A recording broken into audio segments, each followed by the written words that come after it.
வணக்கம். இன்று நீங்கள் கேட்கவிருப்பது தமிழின் மிக முக்கியமான எழுத்தாளர் ஜெயமோகனின் சிறுகதையான பத்மவியூகம். வாசிப்பவர் உங்கள் ஜனனி. தூண்டு விளக்கேந்திய தாதி கதவை ஓசையின்றி திறந்து உள்ளே வந்தாள். அவளிடம் தீபம் இருந்ததனால் அறையின் இருட்டு மேலும் அழுத்தமானதாக பட்டிருக்க கூடும். படுக்கையை கூர்ந்து பார்த்தாள். சற்று புரண்டு அசைவு காட்டினேன். அணைந்து விட்டிருந்த கன்யா தீபத்தை ஏற்றிவிட்டு கைவிளக்குடன் என்னை நெருங்கினாள். குனிந்து மெல்லிய குரலில், நேரமாகிவிட்டது மகாராணி என்றாள். என்ன என்றேன். தொண்டைக்கும் நாவுக்கும் பேச்சே பழக்கமில்லாதது போல் இருந்தது. என் மனமோ பெரும் கூக்குரல்களினாலும் அலறல்களினாலும் நிரம்பி வழிந்து கொண்டிருந்தது. அப்பிரவாகத்திலிருந்து ஒரு துளியை முண்டு உதடுகளுக்கு கொண்டு வர பெருமுயற்சி தேவைப்பட்டது. விடிந்து வருகிறது. பிரம்ம முகூர்த்தத்தில் கிளம்ப வேண்டும் என்று உத்தரவு என்றாள் தாதி. எங்கு என்றேன். என்னால் எதையுமே யோசிக்க முடியாதபடி மனம் ஓலமிட்டு கொண்டிருந்தது. தாதி தயங்கினாள். உதடுகளை ஈரப்படுத்தியபடி, இன்று இளவரசருக்கு நீர்க்கடன் என்றாள். குளிர்ந்த உலோக பரப்புள்ள வாள் ஒன்று என் அடிவயிற்றில் பாய்ந்தது போல் இருந்தது. மனம் ஒரு கணம் நின்றுவிட ஏற்பட்ட அமைதி வலி போல் என் உடம்பெங்கும் துடித்தது. பிறகு விம்மல்கள் என் வயிற்றை அதிர வைத்தபடி எழுந்தன. மார்பை மோதி தொண்டையை இறுக வைத்தன. உதடுகளை கடித்து கொண்டேன். தாதி குனிந்து, மகாராணி என்றாள். என்ன சொல்வது என்று அவளுக்கு புரியவில்லை. நான் என்னை இறுக்கி அனைத்தையும் உடலுக்குள் அழுத்திக் கொண்டேன். ஒரு சில கணங்கள் அப்படியே அமர்ந்திருந்தேன். என் குரல் பிறகு நிதானமாகவே வெளிப்பட்டது. ஏற்பாடுகள் எல்லாம் ஆயிற்றா என்றேன். ஸ்தேதவனத்திலிருந்து பட்டத்து ராணியும் பிறரும் நேராக கங்கை கரைக்கே வந்து விடுவார்களாம். எழுந்தேன். உடல் மிகவும் கனமாக இருந்தது. சமநிலையிழந்து துவண்டது. தாதி என்னை பிடிக்கலாமா என்று யோசித்து முன்னகர்ந்தாள். வேண்டாம் என்று கையை அசைத்தேன். மெதுவாக நடந்தேன். அரண்மனை அமைதியாக இருந்தது. தீபங்கள் நீரில் மிதப்பவை போல அலைய தாதிகள் நடனமாடினார்கள். இரவுக்குரிய ஒலிகள் வெளியே கேட்டபடி இருந்தன. இளம் தாதி ஒருத்தி வந்து, நீராட ஏற்பாடுகள் செய்துவிட்டேன் என்றாள். இளம் வெந்நீர் உடலை தழுவி வழிந்தது. மனம் அதில் சிறிது இளைப்பாறுவது ஆச்சரியமாக இருந்தது. கூந்தலை துவட்டிவிட்டு வெண்ணிற உடைகளை அணிந்து கொண்டேன். ஒரே ஒரு வைர மாலையை மட்டும் அணிந்தேன். சிதையிலும் நான் நகைகளை அணிந்தாக வேண்டும். நான் சுபத்திரை, பாண்டவ குலத்தின் மகாவீரனின் உப சக்கரவர்த்தியின் பத்தினி, யாதவ குல தலைவனின் தங்கை. அந்த இரு வேடங்களையும் ஒருபோதும் நான் கழற்ற முடியாது. என் மகன் போர்க்களத்தில் இரும்பு கதையால் மண்டை உடைபட்டு உடல் முழுக்க அம்புகள் தைத்திருக்க விழுந்து கிடப்பதை பார்க்க நேர்ந்தபோது கூட அதை மறக்க நான் அனுமதிக்கப்படவில்லை. செய்தியை கூற அன்று அண்ணாவே வந்தார். எப்போதும் உள்ள தன்னம்பிக்கை நிறைந்த அந்த புன்னகை, அமைதியான குரல். சுபத்திரை, நீ யாதவ இளவரசி, பாண்டவ ராணி. அதை நீ ஒருபோதும் மறக்க மாட்டாய் என்று தெரியும். பிற தாய்மார்களையும் மனைவிகளையும் போல் மார்பிலும் வயிற்றிலும் அறைந்தபடி தலைவிரி கோலமாக ஓட முடியவில்லை. அபிமன்யுவின் உடல் மீது விழுந்து கதற முடியவில்லை. அவன் பால் குடித்த இந்த மார்புகளை அரைந்து அரைந்து உடைத்திருந்தேன் என்றால் என்னால் தூங்க முடிந்திருக்கும். எப்போதும் அண்ணாவின் பார்வை உடனிருந்தது. அவரது அழுத்தமான சொற்கள், அனைத்தும் அறிந்த நிதானம்.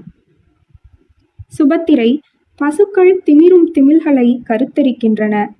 குதிரைகள் மண்ணை மிதித்து பாயும் 4 குளம்புகளை கருத்தரிக்கின்றன. க்ஷத்திரிய பெண்கள் வீர மரணமடையும் மகா புருஷர்களை கருத்தருக்கிறார்கள். அவரை எப்படி வெறுத்தேன் அன்று! வாழ்நாளில் முதல் முறையாக அவருடைய இனிய குரல் எனக்கு நெருப்பாகப்பட்டது. அவருடைய நிதானம் அருவருப்பை தந்தது. அவருடைய தர்மோபதேசம், மாறாத நியாயங்கள், சுற்றி வளைக்கும் தர்க்கங்கள். அவர் மனிதர் அல்ல, வெறும் ராஜதந்திரி. உறவு கிடையாது, பாசம் கிடையாது. நெகிழ்ந்துருகி கன்னத்தில் வழியும் ஒரு துளி கண்ணீரை அவர் அறிய மாட்டார். அழகிய சொற்றொடர் ஒன்றை அவர் அத்தருணத்தில் கூறக்கூடும். அண்ணா எங்கிருக்கிறார்? கண்டவனத்தில் சக்கரவர்த்தியுடன் தங்கியிருப்பதாக சொன்னார்கள். நான் கேட்க வேண்டிய அடுத்த கேள்விக்காக தாதி காத்திருந்தாள். அவர் இரவு 2ஆம் நாழிகை வரை கூட இருந்தார் என்று சொன்னார்கள். பிறகு ரதத்தில் ஏறி சரி என்றேன். தாதி பின்வாங்கினாள். ஆம், அவர் இன்றிரவு திரௌபதியை நெருங்க முடியாது. புண்பட்ட புலி போல் அவள் இருப்பாள். அவளை யாருமே நெருங்க முடியாது. கிருபரும் அஸ்வத்தாமாவும் வைத்த நெருப்பில் அவளுடைய 5 புதல்வர்களும் உயிரோடு எரிந்தார்கள். அதை தன் கண்ணால் பார்க்கும் சாபம் பெற்ற பிறவி அவள். என்ன செய்து கொண்டிருப்பாள் இந்நேரம்? வாளெடுத்து 1000 பேரின் இதயத்தை கிழித்து அந்த உதிரத்தில் நீராடினால் ஒருவேளை அவள் மனம் ஆறக்கூடும். ஆரிய வர்த்தத்தையே சாம்பலாக்கினால் அவள் மனம் ஆறக்கூடும். இந்நிலையில் கூட அவளை பற்றி இப்படித்தான் என்ன தோன்றுகிறது. அவள் தன் புதல்வர்களை இழந்த செய்தியை கேட்டபோது கூட முதலில் மனதில் எழுந்தது திருப்திதான். அழட்டும், அடிவயிறு பற்றி எரியட்டும். அவளுடைய ஆங்காரமல்லவா இந்த ஆரிய வர்த்தத்தில் பேரழிவை விதைத்தது. அத்தனைக்கும் பிறகு மணிமுடி சுடர அவள் சக்கரவர்த்தினியாக சிம்மாசனம் ஏறி அமர்ந்து சிரிக்க வேண்டுமா? தர்மம் அதற்கு அனுமதிக்குமா? வைர முடியின் ஒளி அவள் முகத்தில் விழும்போது கண்கள் கலங்கி கலங்கி கண்ணீர் உகுக்க வேண்டும். பாரத வருஷம் அவள் பாதங்களை பணியும் போது அவள் உடல் எரிய வேண்டும். சப்ரமஞ்ச கட்டிலில் மலர்படுக்கை மீது ஒரு நாள் கூட அவள் நிம்மதியாக தூங்கக்கூடாது. என் குழந்தை களத்தில் சிதைந்து கிடப்பதை கண்டபோது ஒரு கணம் அக்காட்சி உச்சமாக, அருவருப்பாக, அந்நியமாக தோன்றி என்னை உறைய வைத்த பிறகு அந்த குளிர்ந்த வெட்டு என் வயிற்றில் பதிந்த போது, அடிப்பாவி, என் குழந்தையை பலி வாங்கி விட்டாயே என்றுதான் கூவினேன். என் குரல் என் மனதுக்குள்ளேயே ஒலித்து அடங்கியது. உறைந்த ரத்தம் கரிய தடமாக செம்மண்ணில் பரவியிருக்க, அதன் மீது கிடந்த உடலில் நான் என் கையால் அணிவித்த மஞ்சள் மேலாடை கிடந்தது. ஆனால் அந்த முகம், அது என் குழந்தை அல்ல. அந்த கணங்களில் அந்த விலகல்தான் எவ்வளவு ஆறுதலூட்டுவதாக இருந்தது. அது அபிமன்யு இல்லை, அவன் வேறு எங்கோ இருக்கிறான். எந்த கணத்தில் வேண்டுமானாலும் என் முன் தோன்றி ஏமாந்து விட்டாயா என்று சிரிப்பான். எப்படி சிரிப்பான்? உதடுகள் சிறியவையாக சிவப்பாக இருக்கும். மேலுதட்டின் இளநீல மயிர் மட்டும் இல்லை என்றால் பச்சை குழந்தைதான். சிரிக்கும்போது சிறிய கண்களை பாதி மூடிவிடுவான். வலுவான அகன்ற தோள்களை குலுக்குவான். எப்போதும் சிரிப்புதான். எதற்கெடுத்தாலும் கிண்டல். என் தோள்களை பிடித்து உலுக்குவான். அவனுக்காக அச்சம் மிகுந்தவளாக, மடமை நிரம்பியவளாக என்னை அறியாமலேயே நான் வேடமிடுவேன். கனத்த கரங்கள், வடு நிரம்பிய முழங்கை, அண்ணாந்து பார்க்க வைக்கும் உயரம், அகன்ற மார்பு. அதை பார்த்ததும் மனம் மலரும். மறுகணம் கண்பட்டு விடுமோ என்று சுருங்கும். முன்பின் தெரியாத உத்வேகம் அவனுக்கு. அன்னையின் மனம் தவிப்பது ஒருபோதும் அவனுக்கு தெரிவதில்லை. அவன் நடக்கத் தொடங்கிய நாள் முதல் தொடங்கிய அவஸ்தை அது. சாளரத்தில் ஏறி, பரனில் தொற்றி, தொங்கியபடி வீறிட்டலரும், ஏணியில் ஏறி உச்சிப்படியில் நின்று சிரிக்கும். பலாமரத்து கிளைகளின் நுனியில் தொங்கியாடி அடுத்த கிளைக்குச் செல்வான். தென்னை மரத்திலிருந்து கங்கை நீரில் தலை குப்புற குதிப்பான். குதிரை மீதமர்ந்து நீரோடைகளை பறந்து தாண்டுவான். வாளை சுழற்றி மேலே வீசி கீழே நின்று பிடிப்பான். மதம் பிடித்த யானையை அடக்கி ஏறி அமர்வான். அபிமன்யு, அபிமன்யு, கவனம் கவனம்.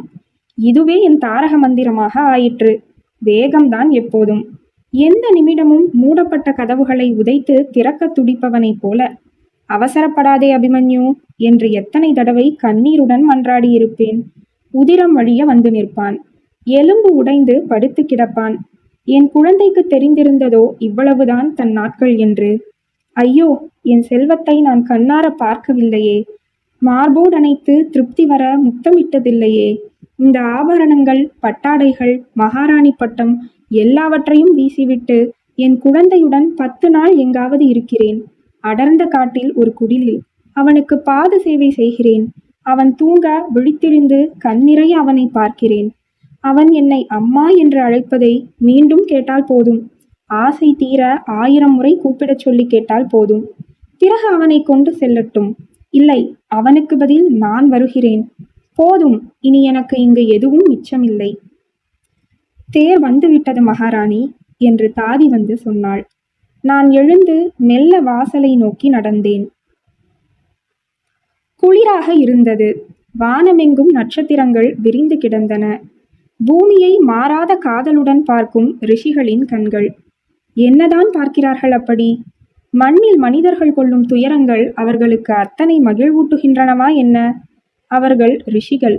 பந்த பாசங்களை வென்றவர்கள். பாமர மனதின் துக்கம் அவர்களுக்கு புரியாது.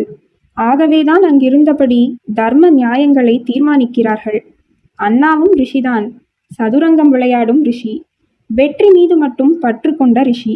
மனிதர்களும் பேரரசுகளும் சதுரங்க காய்கள். தேர் நிதானமாக ஓடியது. பிரதான வீதி ஓய்ந்து கிடந்தது. தூசி மனம் நிரம்பிய குளிர்ந்த காற்று உடைகளை சிறகுகளாக படபடக்கச் செய்தது. இன்னமும் இரவின் ஒலியே கேட்டது. அவ்வப்போது சில பறவைகளின் ஓய்ந்த ஒலிகள். வீடுகளில் விளக்குகள் அலைய ஆட்கள் நடமாடுவது தெரிந்தது. ஆனால் குரல்கள் இல்லை. ஒருவேளை இந்த நகரமே இன்று நீர்க்கடனுக்கு தயாராகிறது போலும். எத்தனை ஆத்மாக்களை இன்று கங்கை வாங்கிக் கொள்ளுமோ? அவற்றை கடலுக்கு கொண்டு செல்லும் சக்தி அவளுக்கு இருக்குமா? முலையூட்டிய மார்பில் பிணங்களை சுமந்து செல்லும் விதி அவளுக்கு. காற்று வேகமடையும் போதெல்லாம் எண்ணங்கள் பீந்து ரதத்திலிருந்து பறந்து பின்னோக்கி செல்வதாகப்பட்டது.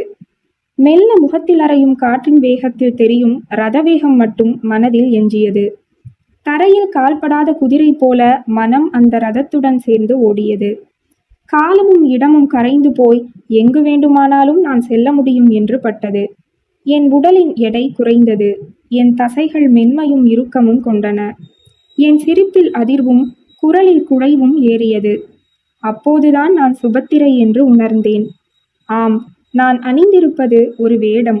இந்த கனத்த உடல் ஓர் ஆடை.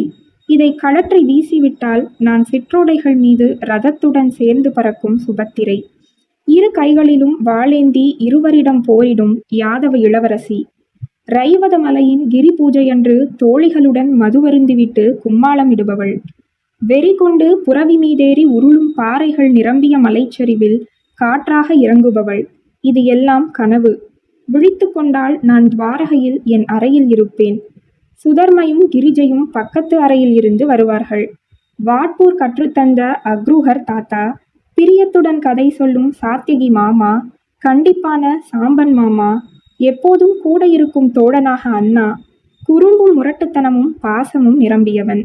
எதை வேண்டுமானாலும் செய்யக்கூடிய மதிநுட்பம் வாய்ந்தவன். அண்ணா, நீதான் எப்படி மாறிவிட்டாய்? உன் கண்களில் மாறாமல் தெரிந்த அந்த குறும்பு எங்கே? ரதம் குலுங்கியது. பிறகு மீண்டும் வேகம் எடுத்தது. இதே போன்ற ஒரு மத்ஸ்ய ரதத்தில்தான் துவாரகையை விட்டு வந்தேன். ரதத்திற்குள் கையில் நாணேற்றப்பட்ட வில்லுடன் அன்று சற்றும் அறிந்திராத, எனக்கு மாறாக புதிராக தோன்றிய மாவீரன் இருந்தான். பின்னால் அக்ரூஹரின் தலைமையில் யாதவ படை துரத்தி வந்தது. அம்புகள் சிறு பறவைகள் போல் வந்து தரையிறங்கின. ரதத்தில் நானொலியின் டங்காரம். குறித்தவராத அம்புகள் பட்டு யாதவர்கள் குதிரை மீதிருந்து பாறைகள் நிரம்பிய மண்ணில் விழுந்து அலறினர்.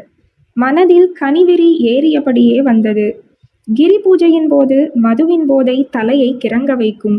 அது மேலும் மேலும் என்று குதிரையை தூண்டச் செய்யும். இப்போது மது இல்லை. ஆனால் மனதில் பல மடங்கு போதை. நானேற்றும் கரங்களில் புரளும் தசைகளை ஓரக்கண்ணால் பார்த்தேன். மயிரடர்ந்த கரிய மார்பு, மான்தோல் சரடால் கட்டப்பட்டு காற்றில் பறக்கும் சுருண்ட காகபட்ச குழல், சல்லடத்தின் இறுக்கத்தில் இறுகி இறங்கிய வயிறு. வேகம் வேகம் என்று ஆத்மா துடிதுடித்தது. முடிவற்று திசைவெளியில் அப்படியே ஊடுருவியபடி இருக்க வேண்டும் போல் இருந்தது. யாதவ தேச எல்லையை கடந்தோம். வெகு தொலையில் காண்டவ பிரஸ்தத்தின் மலைகள் தெரிந்தன. மழை வரப்போகும் தருணம். மங்கிய ஒளியில் யாதவ தேசத்து புல்வெளி வெகு தூரம் வரை பரவியிருந்தது. வானில் பெரும் மேக குவியல்கள் மெல்ல நகர்ந்தன. கூட்டம் கூட்டமாக பசுக்களை ஓட்டியபடி இடையர்கள் சென்றனர். தூரத்தில் மேகம் ஒன்றின் இடுக்கு வழியாக செம்பொன்னிற வெயில் ஒரு தூண் போல புல்வெளியில் விழுந்து கிடந்தது. அப்பகுதி மரகத பரப்பாக ஜொலித்தது. குதிரைகள் களைத்து விட்டன. நுரை தள்ளிய வாயுடன் அவை தலை குனிந்தன. அவற்றின் உடல்களில் இருந்து வியர்வை முத்துக்களாக உதிர்ந்து கொண்டிருந்தது. குதிரை வியர்வையின் மனதை கிளறச் செய்யும் மனம் எழுந்தது. என் கண்முன் அறியாத தேசம் ஒன்றின் வாசல் திறப்பதை கண்டேன். தூரத்தில் காட்டின் விளிம்பு தெரிந்தது. தியானத்தில் அமர்ந்த பெரும் பாறைகள், பசும் காடுகள் மண்டிய மலைச்சரிவுகள், மலை சிகரங்களும் வானும் மௌனமாக கரைந்து ஒன்றாகும் இளநீலம். யாதவ நிலத்தின் நாற்புறமும் திறந்த மண்ணில் வாழ்ந்து பழகிய நான் மலைகளால் சூழப்பட்ட ஒரு சிறையாகவே அந்த புதிய தேசத்தை உணர்ந்தேன். அங்கு குதிரை மீது ஏறி முடிவற்று பாய்ந்து செல்ல முடியாது. முதல் முறையாக அச்சம் உள்மனதில் தலை காட்டியது. தேரின் உள்ளிருந்து உடலில் சிறு உதிர கரைகளுடன் வெளிவந்தார் அவர். தேரை ஓரமாக நிறுத்தி குதிரைகளை அவிழ்த்து ஓரமாக நீரோடையில் நீரருந்த விட்டேன்.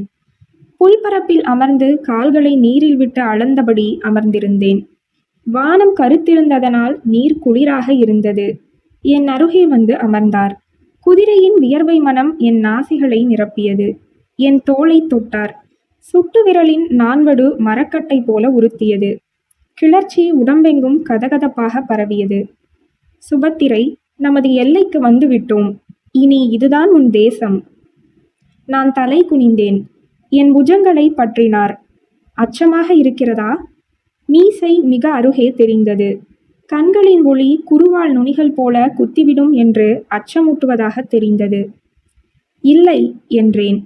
அக்கணங்களில் உள்ளூர வியந்து கொண்டிருந்தேன். எப்படி இந்த முடிவை எடுத்தேன்?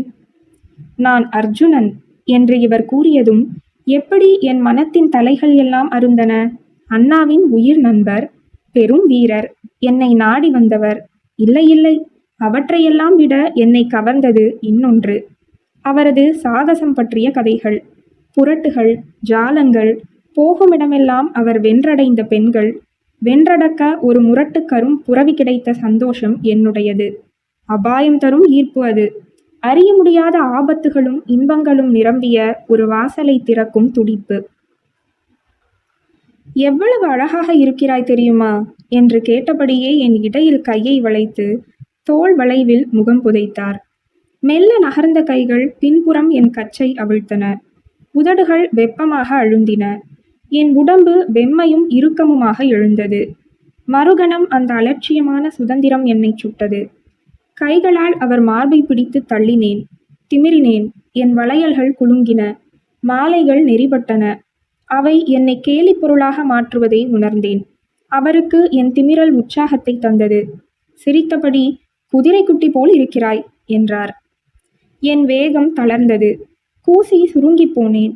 நான் ஒரு முரட்டு குதிரையை வெல்லவில்லை. ஒரு சிறுத்தையால் வேட்டையாடப்பட்டிருக்கிறேன். அவரை தள்ளுவது பயனற்றது என்று பட்டது. அவர் என் உடலை கையாண்ட விதத்தில் இருந்த அனுபவத் தேர்ச்சி என் அங்கங்களை உறைய வைத்தது. என் மனம் கூர்மையடைந்தது.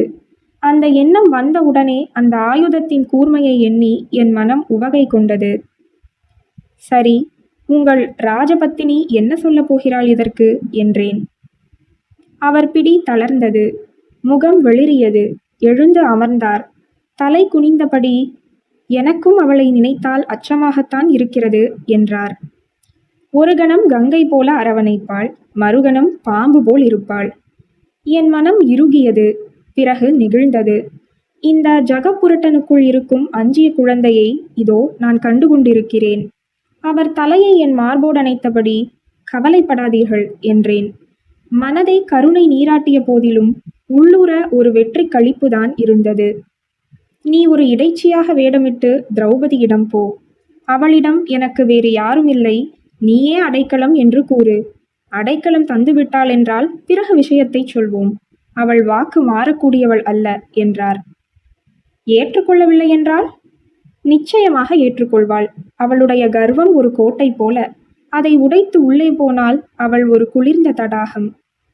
மீண்டும் என் ஆங்காரம் படமெடுத்தது. கசப்பு மனமெங்கும் பரவியது. அதன் பிறகு அவர் என்னை தொட முயலவில்லை. எரியும் மனத்துடன் நான் ரதத்தில் ஏறிக்கொண்டேன். மழைத்துளிகள் உதிரத் தொடங்கின. வானம் உடைந்து கொட்ட ஆரம்பித்தது. புல்வெளியில் மழையின் வெண்பட்டு திரை நெளிந்தது. அதை கிழித்தபடி ரதம் ஓடியது. காண்டவ பிரஸ்தத்தின் அடர்ந்த காடு மீது மழை கொட்டும் ஓலம் பெரியதோர் சைன்யத்தின் போர்க்குரல் போல ஒலித்தது. அச்சம் புறக்குளிரை விட அழுத்தமான குளிராக என் மீது பரவியது. எனக்காக வியூகமிட்டிருக்கும் படை எது? ஒரே கணத்தில் நான் உள்ளே நுழைந்து விட முடியும். ஆனால் அதன் நிச்சயமின்மையே என்னை ஈர்க்கும் சக்தியாக இருந்தது. காட்டில் ரதம் நுழைந்தபோது உடம்பு ஏனோ சிலிர்த்தது. கங்கை நீர் கலங்களாக சுழித்துச் சென்றது. அதன் கரைகளில் உயரமற்ற புதர் மரங்கள் அடர்ந்திருந்தன. கரையோரமாக செந்நிற உத்தரியம் போல பாதை கிடந்தது. புறவிகளின் பாதங்கள் புழுதி மீது ஓசையின்றி படிய நீரில் மிதப்பது போல ரதம் நகர்ந்தது. திரையை விலக்கி பார்த்தபடியே வந்தேன். இருள் இன்னும் பிரியவில்லை.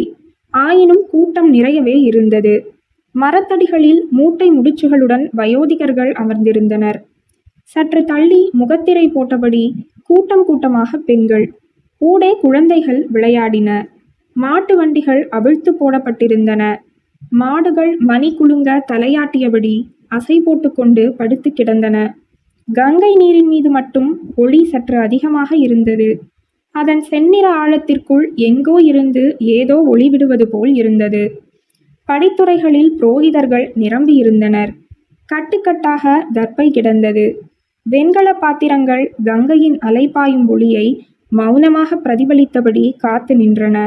கங்கையின் கரையோரமாக நீலமும் சிவப்பும் வெள்ளையுமாக நீர்ப்பூக்கள் இலைப்பரப்புடன் சேர்ந்து நெளிந்தன.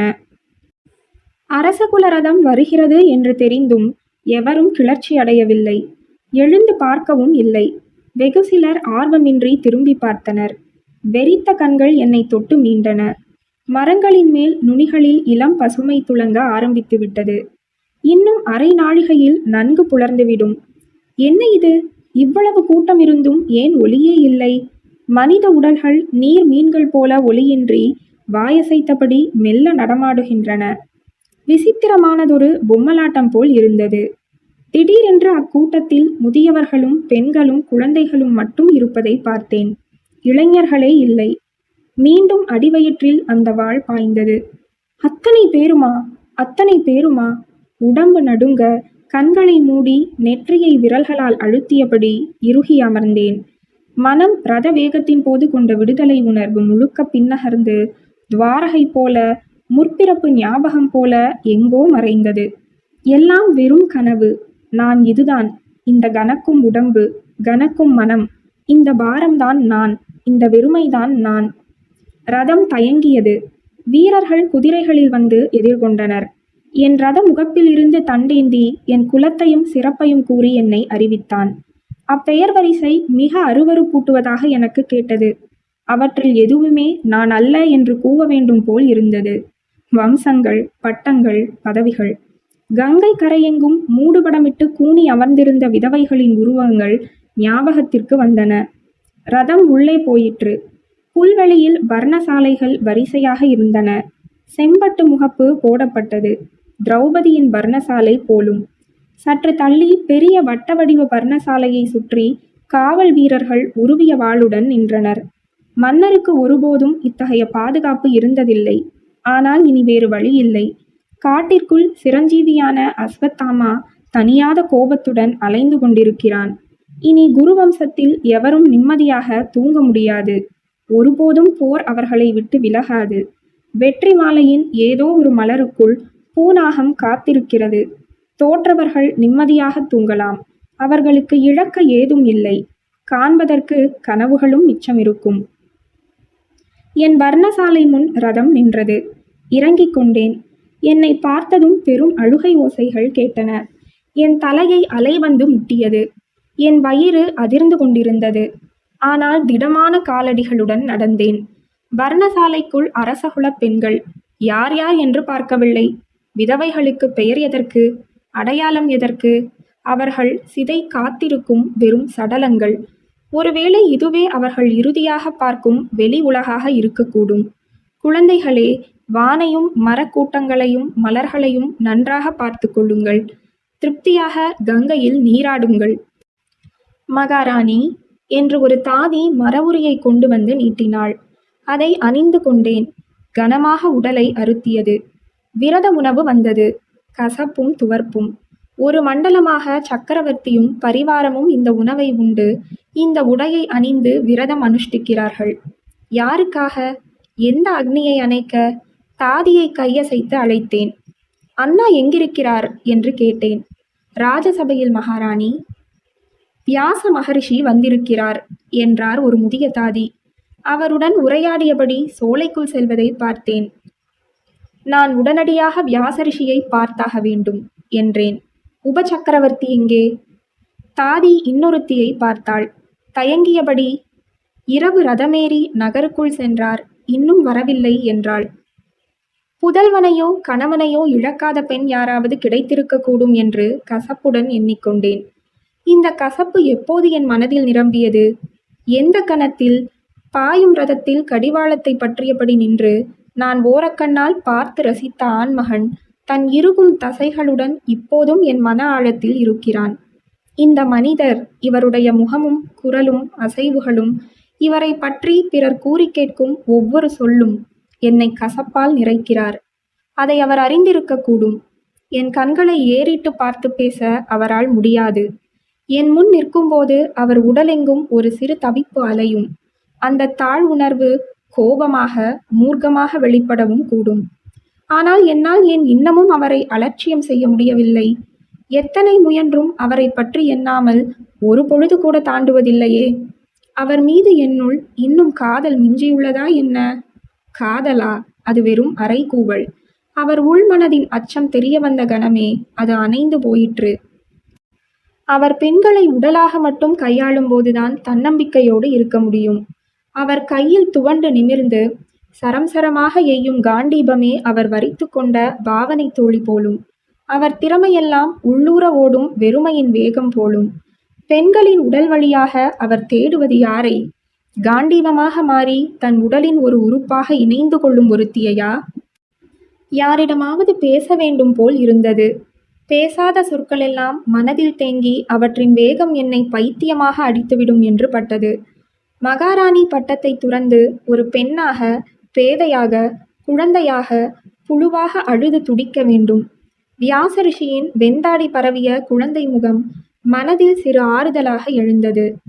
தாதி என்னை சோலைக்குள் கூட்டிச் சென்றாள். பசுமையான மரங்கள் அடர்ந்து நிற்க ஊடே பாதை நெளிந்து சென்றது. பாதையொன்றில் அண்ணாவும் வியாச மகரிஷியும் அமர்ந்திருந்தனர். என்னை பார்த்ததும் வியாச மகரிஷி புன்னகையுடன், "வா குழந்தை" என்றார்.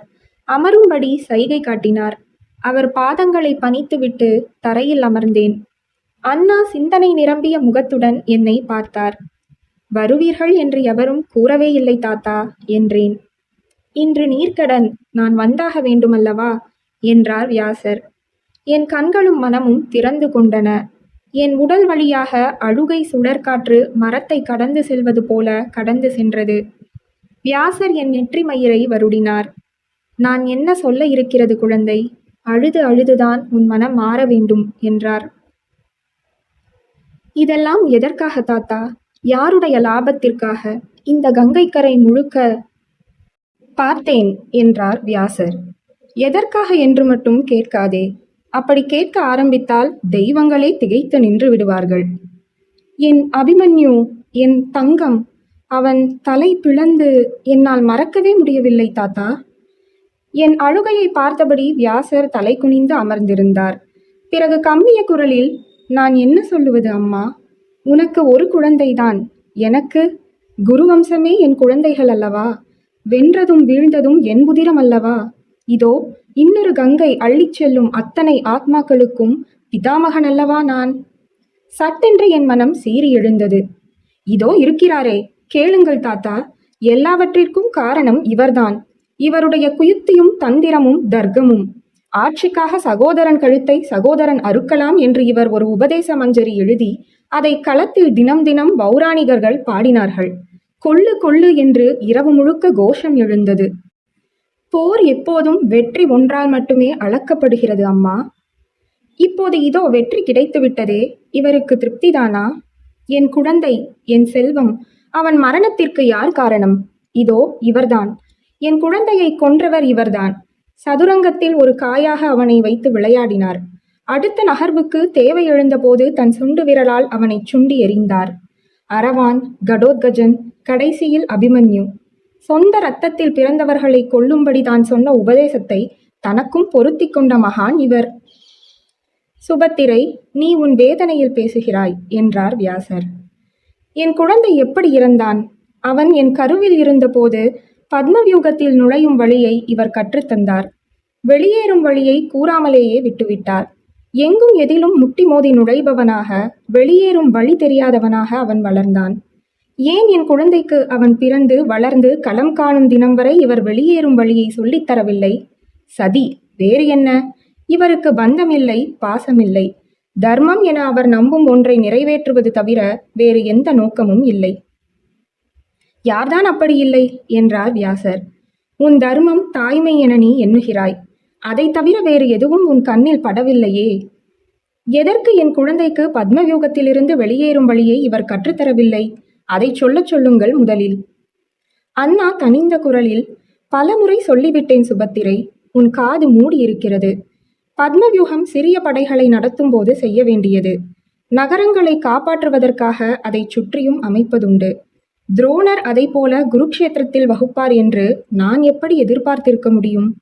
அந்த தருணத்தில் அர்ஜுனன் சம்சப்தர்களுடன் போரிடப் போவான் என்று எப்படி நான் ஊகித்திருக்க முடியும்?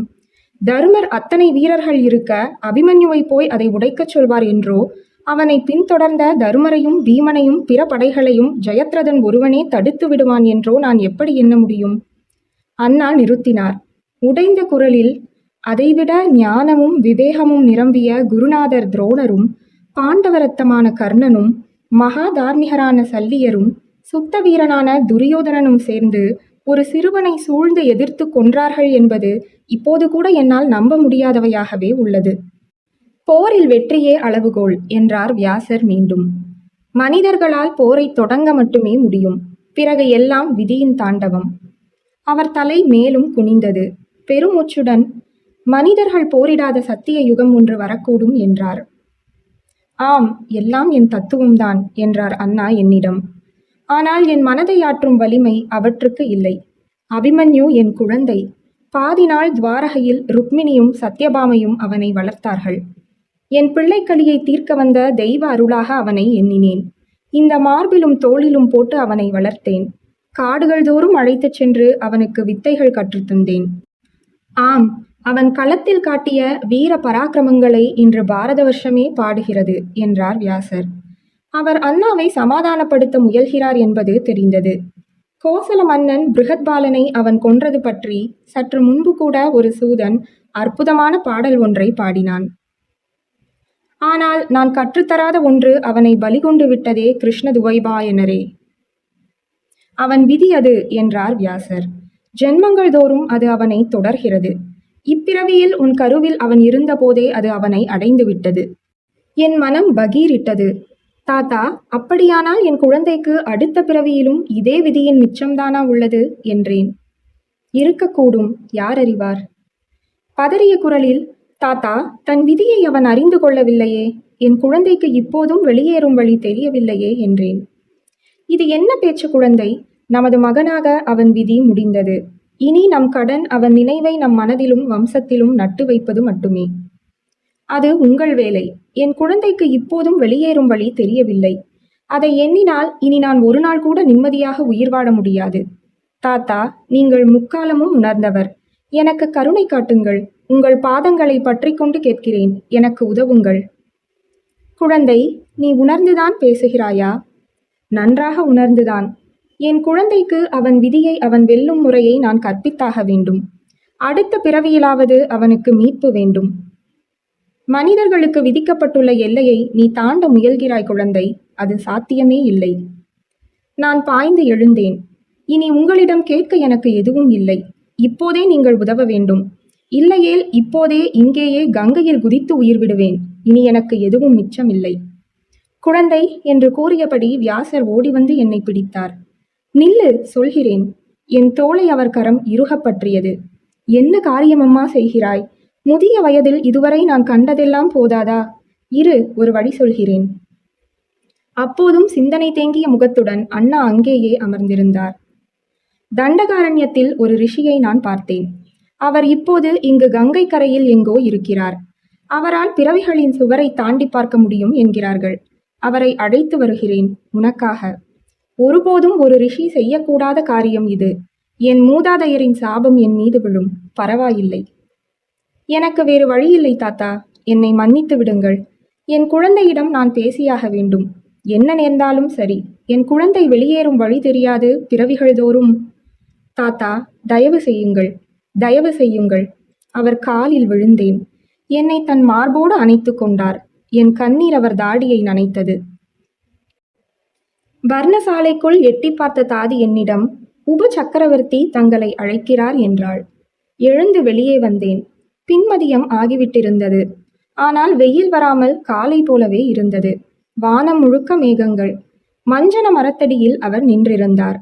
அவரை அணுக அணுக என் மனம் எரிச்சலடைந்தது. ஆனால் உடலில் ஒரு கிளர்ச்சி இருந்தது. அது இம்சைக்கான ஆர்வம். அவரை குத்தி புண்படுத்தி அவர் சுருண்டு திரும்புவதைக் கண்டு குற்ற உணர்வு கொள்ளும்போதுதான் அது தனியும். அவர் கண்களை உற்று பார்த்தபடி, என்ன என்றேன். பொழுது சாய்ந்து விட்டது. அபிமன்யுவிற்கு இன்னும் நீர்க்கடன் செலுத்தவில்லையே என்று அண்ணா கேட்டார் என்றார். அரவானுக்கு நீர்க்கடன் முடிந்து விட்டதா என்றேன். அவருடைய சுருண்ட மயிர்கள் ஈரமாக தொங்கி ஆடின. காதோரம் சில நரைமயிர்கள். மீசை கன்னத்தில் ஒட்டியிருந்தது. கண்களுக்கு கீழே கருவளையங்கள். பார்வையில் எப்போதும் இருக்கும் சிறுபிள்ளைத்தனமான உற்சாகத்தின் ஒளி அறவே இல்லை. இனி அது ஒருபோதும் திரும்பாது போலும். ஆம் என்றார். அவருடைய பலவீனமான இடத்தில் நான் போட்ட அடி அது. அவர் நெற்றியில் நரம்பு அசைந்தது. கண்கள் சுருங்கி இம்சை தெரிந்தது. என் மனம் உள்ளூர கும்மாளமிட்டது. மேலும் மேலும் என்று தாவியது. சுருதர்மாவிற்கும் முடிந்து விட்டதா என்று சாதாரணமாக கேட்டேன். அவர் கண்கள் சீற்றம் கொண்டன. அபிமன்யு மட்டும்தான் மீதி என்றார். நான் தலையசைத்தேன். ஏன் தாமதம் என்றார். சற்று பிந்தட்டும். எங்கோ ரதம் அனுப்பியிருப்பதாக கூறினார்கள். ஆம். எதற்கு? ஒன்றுமில்லை என்றேன். இவரிடம் நான் கூற முடியாது.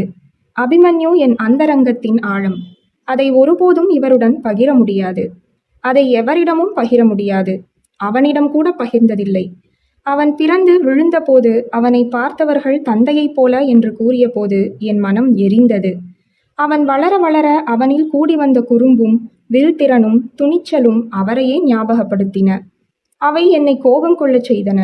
பாதி நாள் அவனை துவாரகைக்கு அனுப்பியதே அதனால்தான். மீதி நாள் அவர் ஊரில் இருந்ததும் இல்லை. ஆனால் அவனில் நான் ரசித்ததெல்லாம் அவற்றைத்தானோ? ஏன் என்று கூறு என்றார் கோபத்துடன். இன்று நீர்க்கடன் வேண்டாம் என்று எண்ணுகிறாயா? யாரை கூட்டி வரச் சொல்லி இருக்கிறாய்? நான் அவர் கண்களை பார்த்தேன். அபிமன்யு என் மகன். அவனுக்கு எப்படி செய்ய வேண்டும் என நான் அறிவேன். அவர் கோபம் முகத்தில் நெளிந்தது. உரத்த குரலில், அவன் என் மகன் இல்லையா? எனக்கு மட்டும் துயரம் இல்லையா என்றார். துயரமா? எதற்கு என்றேன் வியப்புடன். உள்ளூர என் இம்சிக்கும் இச்சை கூர்மையடைந்தது. மனம் மிகுந்த நிதானத்துடன் சொற்களை தேர்வு செய்தது. நீங்கள்தான் பழிவாங்கிவிட்டீர்களே. பொழுது சாய்வதற்குள் ஜெயத்ரதன் தலையை கொய்து அதை காற்றில் பறக்க வைத்து அவன் தந்தை கரங்களில் விழ வைத்து அவர் உயிரையும் பறித்து சூதர்கள் பரவசமாக பாடும் கதையல்லவா அது? வம்ச காதையில் ஒரு பொன்னேடல்லவா? அப்புறம் எதற்கு துக்கம்? நீ என்னை ஏளனம் செய்கிறாய். உனக்கு மட்டும் பேரிழப்பு ஏற்பட்டுவிட்டது என்று கற்பனை செய்து கொள்கிறாய். உன்னை முக்கியமானவளாக பிறரிடம் காட்டிக்கொள்ள இந்த துக்க வேடத்தை மிகைப்படுத்திக் கொள்கிறாய். நான் அவர் கண்களை மீண்டும் உற்று பார்த்தேன். நேற்றிரவும் எங்கிருந்தீர்கள்? அவர் தடுமாறி முகம் வெளிரி ஏன் என்றார். இல்லை, தாத்தா தேடினார் என்றேன். அவரை பார்த்தேனே. ஓஹோ என்றேன். பிறகு பார்வையை விலக்காமலே நின்றேன். நான் வருகிறேன் என்று அவர் நடந்தார். என் உடல் தளர்ந்தது. சன்னதம் விலகிய குறி சொல்லி போல சக்தி அனைத்தும் ஒழுகி மறைய தள்ளாடினேன். தண்ணீர் குடிக்க வேண்டும் போல் இருந்தது. ஆனால் மீண்டும் என் பர்ணசாலைக்கு போக தோன்றவில்லை. இடுங்கின அறைகளில் துயரம் தேங்கி கிடக்கிறது. திறந்த வெளிகளில் மனம் சற்று சுதந்திரம் கொள்வது போல பட்டது. சோலை வழியாக நடந்தேன். மீண்டும் அதே பாறையை அடைந்தேன். அங்கு அண்ணா அமர்ந்திருப்பதை பார்த்தேன். அவரை அங்கு உள்ளூர எதிர்பார்த்ததனால்தான் வந்திருக்கிறேன் என்று அறிந்தேன். என்னால் அவரை தவிர்க்க இயலவில்லை. அவர் இல்லாமல் என் மனமே இல்லை போலும். அவரது தலையணியின் மீதிருந்த மயிர்பீலி கண் என்னை பார்த்தது. மனம் சற்று அமைதியடைந்தது. மயிர்பீலியை எங்கு கண்டாலும் மனம் சற்று அமைதி கொள்கிறது. துணையை உணர்கிறது. அபிமன்யு குழந்தையாக இருந்தபோது ஒருமுறை அவன் கொண்டையில் மயிர்பீலியை அணிவித்தேன். அதை பார்த்ததும் அவர் முகம்தான் எப்படி சிவந்து பழுத்தது. தொண்டை புடைக்க உருமியபடி அதை பீத்து வீசினார். கொஞ்சி குலாவி குழந்தையை அலியாகவா ஆக்குகிறாய்? பீலியும் மலரும் என்று கத்தினார். ஆங்காரமும் ஏமாற்றமுமாக, பீலி சூடியவர்களெல்லாம் அலிகள் என்கிறீர்களா என்றேன். கையை ஓங்கியபடி வந்தார்.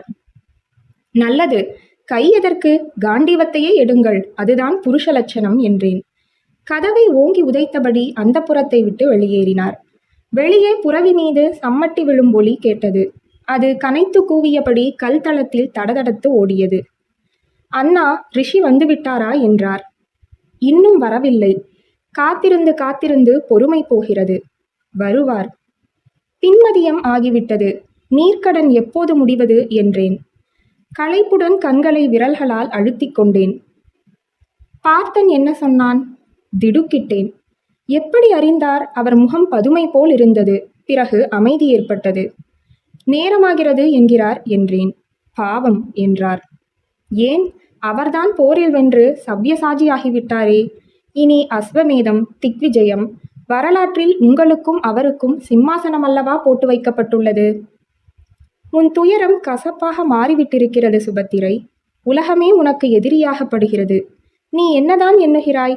இன்று இங்கு ஒவ்வொருவரும் என்ன எண்ணுகிறார்கள் என்று நீ அறிவாயா? இந்த கணம் காலதேவன் வந்து போர் துவங்குவதற்கு முன்பிருந்த தருணத்தை திரும்ப அளிப்பதாகச் சொன்னான் என்றால் அத்தனை பேரும் தங்கள் எதிரிகளை ஆறத் தழுவி கண்ணீர் உகுப்பார்கள். இந்த போர் ஒரு மாயச்சுழி. ஒவ்வொரு கணமும் இதன் மாய சக்தி எல்லோரையும் கவர்ந்திழுத்து கொண்டிருந்தது. விதி அத்தனை பேர் மனங்களிலும் ஆவேசங்களையும் ஆங்காரங்களையும் நிரப்பியது. இன்று வெளியேறும் வழி எவருக்கும் தெரியவில்லை சுபத்திரை. எனக்கும் தெரியவில்லை. நான் பெருமூச்சு விட்டேன். அண்ணா மனம் கலங்கிய போதுதான் அவரை அப்படி பார்க்க நான் விரும்பவில்லை என்று அறிந்தேன். அவர் வெல்ல முடியாத வீர யோகியாகவே என் மனதில் இருந்தார். அண்ணாவின் முகம் மீண்டும் நிதானம் கொண்டது. நீ உணவருந்தினாயா என்றார். இல்லை. ஏன் இப்படி உன்னை வதைத்துக் கொள்கிறாய்? என்னால் எதிர்பார்ப்பின் பதற்றத்தை தாங்க முடியவில்லை அண்ணா. சுபத்திரை, நீ செய்யப்போவது என்ன என்று அறிவாயா? எனக்கு வேறு வழி இல்லை என்றேன் உறுதியாக. நியதியின் பேரியக்கம் மனிதர்களையும் அண்டவெளியையும் இயற்கையில் உள்ள அனைத்தையும் ஒன்றாக பிணைத்திருக்கிறது சுபத்திரை. அதில் ஒரு சிறு துளியை கூட மனித மனம் அறிய முடியாது. அதை மாற்றிவிடலாம் என்று நம் அகங்காரம் சில சமயம் கூறும். அதன்படி நாம் இயங்குவோம். பிறகு தெரியும் நமது அந்த இயக்கம் கூட நியதியின் விளையாட்டுதான் என்று. வேதாந்த விசாரம் கேட்க எனக்கு இப்போது மனம் கூடவில்லை அண்ணா. அண்ணா சிரித்தபடி, ஆம், பாரத வருஷத்தில் இப்போது மலிவாக போய்விட்டிருப்பது அதுதான் என்றார். அவரை புண்படுத்தி விட்டோமோ என்ற ஐயம் எனக்கு ஏற்பட்டது. அண்ணா, என் மனதை தயவு செய்து புரிந்து கொள்ளேன். நான் என் குழந்தைக்கு அவன் தன் விதியை அறியாமல் போகக்கூடாது அண்ணா. அதற்காக எனக்கு எந்த சாபம் வந்தாலும் சரி.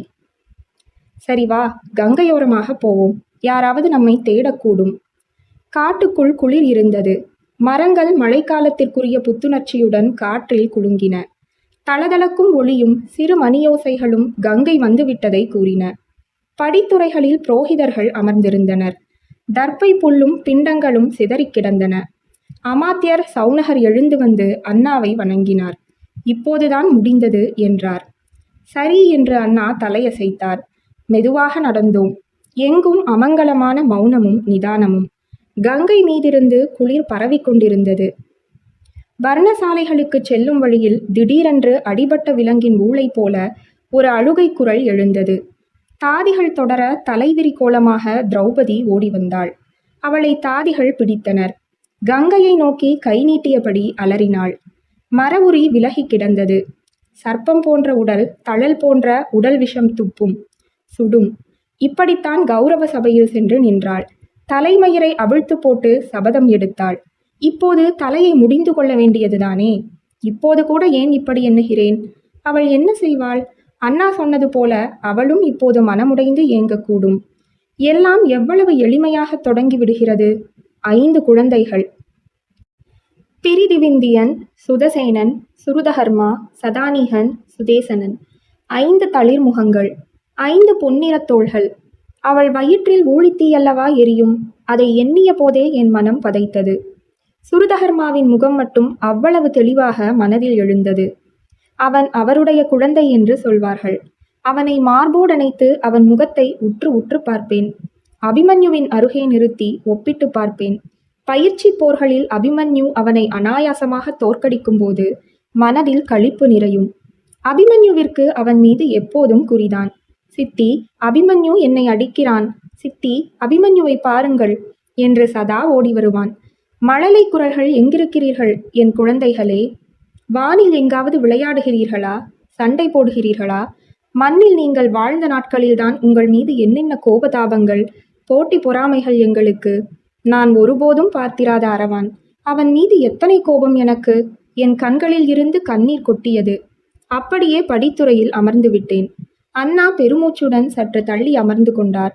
கங்கை மீது இரு சிறு ஓடங்கள் மிகுந்த துயரத்துடன் நகர்ந்து சென்றன.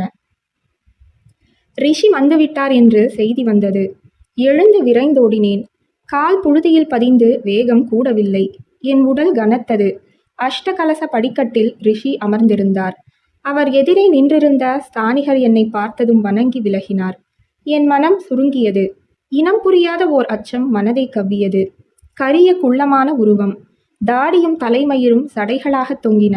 சிவந்த கண்கள், உடம்பெங்கும் நீரு. ஒரு கண் கலங்கி சதைப்புரளாக அசைந்தது. வெளியே தெரிந்த பற்கள் கருப்பாக இருந்தன.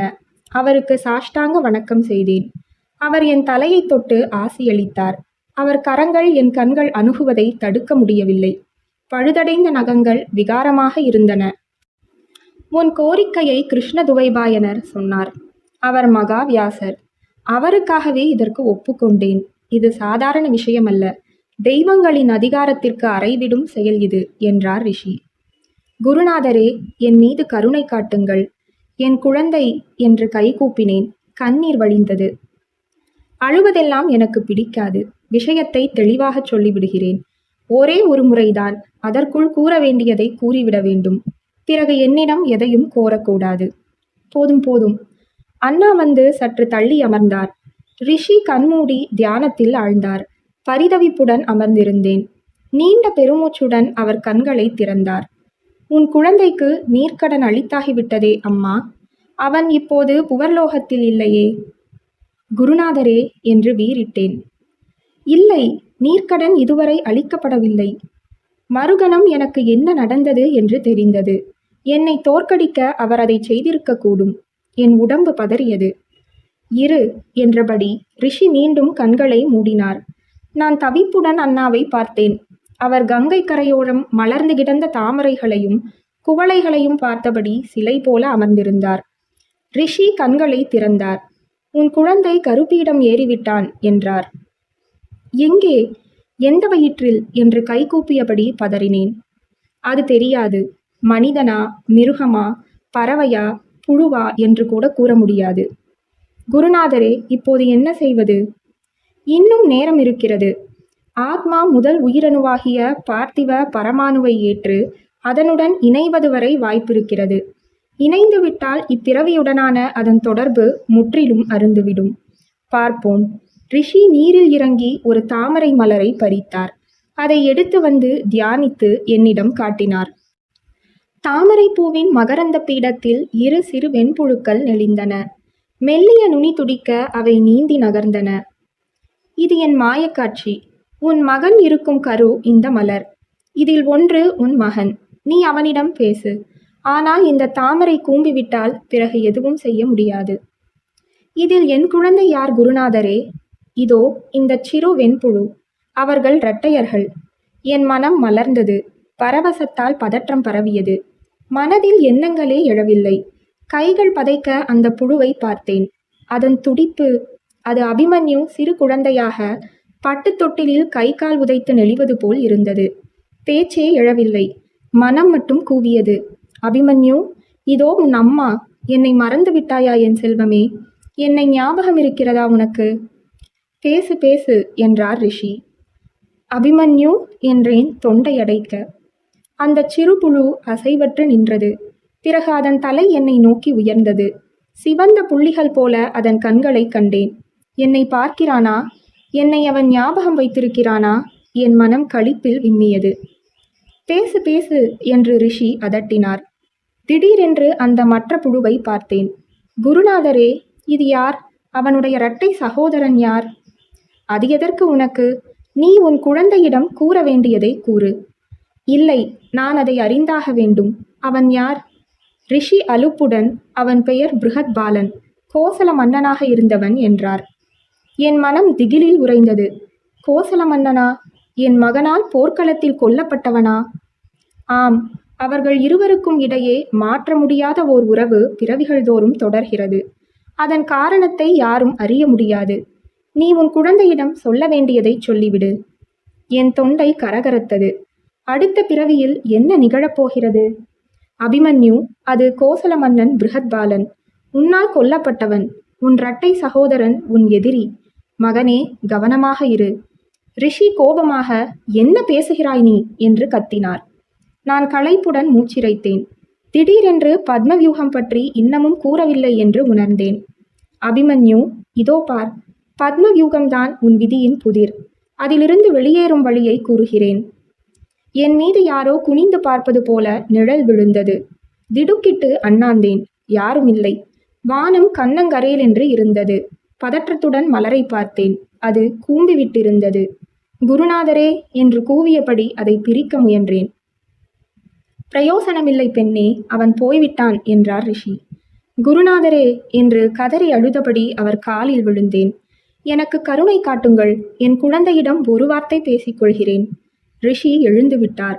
அவர் பாதங்களை பற்றி கொண்டேன். அவர் உதறிவிட்டு நடந்தார். அப்படியே படிகளில் அமர்ந்து முழங்காலில் முகம் புதைத்து கதறி கதறி அழுதேன். தோள்களில் கரம் பட்டது. அண்ணாவின் கரம் அது என்று தெரிந்தது. அதை நான் விரும்பினேன் என்று அறிந்தேன். அண்ணா, அபிமன்யு என் குழந்தை. வா போகலாம், மழை வரப்போகிறது. என் குழந்தைக்கு இப்போதும் வெளியேறும் வழி தெரியவில்லையே. தன் விதியின் புதிரை சுமந்தபடி அவன் போகிறானே. நான் பாவி, பாவி. அண்ணா என்னை தூக்கி எழுப்பினார். வா, அழுது என்ன பயன்? என் குழந்தைக்கு அவன் விதியிலிருந்து மீளும் வழி தெரியவில்லையே. யாருக்கு தெரியும் அது? உனக்கு தெரியுமா? வழி தெரிந்தால் நீ உள்ளே நுழைந்தாய். நான் அப்படியே உறைந்து நின்று விட்டேன். பிறகு அண்ணா என்றேன். வா, மழை வருகிறது. இலைகள் மீது ஓலமிட்டபடி மழை நெருங்கி வந்தது. ஆவேசமான விரல்கள் பூமியை தட்டின. பிறகு நீர்த்தாரைகள் பொழிய ஆரம்பித்தன. அண்ணா, என் குழந்தையின் விதி என்ன? அடுத்த பிறவியில் அவனுக்கு என்ன நேரிடும்? மழையில் அண்ணாவின் குரல் மங்கலாக கேட்டது. தெரியவில்லை. ஆனால் அதன் தொடக்கம் மட்டும் இன்று தெரிந்தது. எப்படி என்றேன் அவரை தொடர்ந்து ஓடியபடி. அண்ணா பதில் பேசாமல் நடந்தார். ஒரு மின்னல் வானையும் மண்ணையும் ஒளியால் நிரப்பியது. பின் அனைத்தும் சேர்ந்து நடுங்க இடியோசைகள் வெடித்து அதிர்ந்தன. அதன் எதிரொலியை வெகுநேரம் என்னுள் கேட்டேன். என் உடலை கரைத்து விடுவது போல மழை கொட்டி கொண்டிருந்தது. மழையின் அடர்ந்த திரைக்குள் அண்ணா சென்று மறைந்தார். நீங்கள் கேட்ட சிறுகதை ஜெயமோகனின் பத்மவியூகம்.